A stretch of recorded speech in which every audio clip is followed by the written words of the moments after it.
দাও সুলতান। এত ছোট গরু বেচতে পারবেন? ব্যস্ত তো হইবই। আরো খাবি? বাজান, তুমি সুলতানদের নিয়ে কই যাও? তোমার জন্য ঈদের জামানতে শহরে যাই। সত্যি তো? আমার জন্য লাল জামা নিয়ে আইবা।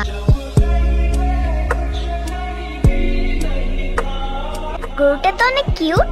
এটা আপনার? হ মা, ওর নাম সুলতান। সুন্দর নাম তো।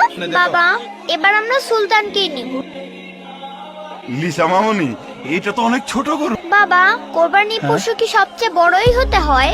ছোট বড় তো বিষয় না, পছন্দের পশু কোরবানি দেওয়াই তো আসল কোরবানি। হ্যাঁ তাই তো মামুনি, আমার মেয়ের মুখের হাসিটা দেখে চাই আমি ঠিক করেছি ওই সুলতানি হবে আমার কোরবানির গরু। থ্যাংক ইউ বাবা। সুলতানরে তো কোরবানির জন্য পয়সা দিয়ে আইছি। সুলতান তোমার জন্য কি পাঠাইছে? লাল জামা। কত